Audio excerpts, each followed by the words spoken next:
it's John and Lisa. It's Saturday, October 11th, and we're coming to you right now from the top of our hotel in Granada. We've been very lax at making our video logs. We were hoping to capture our trip, so we're going to go back and talk about a few other things we've already done. I think one of the most fun events we've had is having visitors come from North Attleboro. Eric and Catherine came and stayed in Sevilla with us for, was it 4 nights? Yeah, 4 nights. 4 nights. Got to do things with them all around the city and speak English, which is nice because there's very little English spoken in this area of Spain. Right. One of the cool things we did was a tapas tour, and that was in Triana, which is the neighborhood we're staying in, so that was a lot of fun. And we also revisited a bunch of the spots we've been to before, but it was fun to see them with a friend. And we took a little trip up to Cordoba. Right. That was a day trip, right? It was a day trip. trip. We took the train to Cordoba, and we discovered we really prefer taking the train than the bus. the train is so much nicer. It's so smooth, more space, air conditioning, plenty of space for luggage. So we immediately went and looked at all the rest of the trips that we had planned and booked as many train tickets as possible, including this one to Granada. Right, we went to the Mezquita, which I thought was like the name of a specific thing, but it turns out it just means a mosque, and it was an unbelievably gorgeous with so many beautiful arches. And we found out it was mosque, church.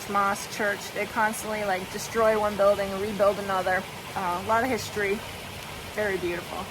And then actually Eric and I had a chance to visit the bullfighting ring in Sevilla, which is very historic, famous, and still active today bull ring.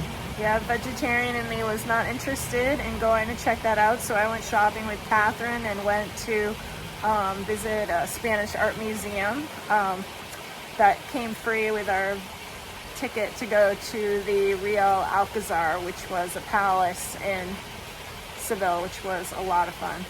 And then I think throughout that time, people kept suggesting to us that we take a day trip to the south to a town called Jerez de la Frontera.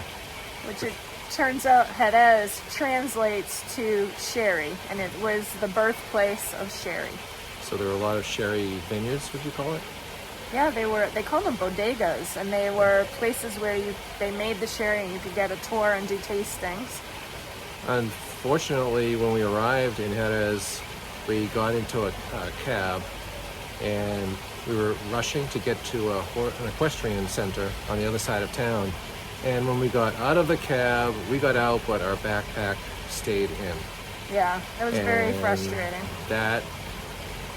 Fortunately, there was not a lot of valuable stuff there, other than my AirPods, which I miss a lot. And then because the AirPods had Find My enabled, I could see my AirPods moving all around the city of Jerez for 2.5 days before they finally went dead.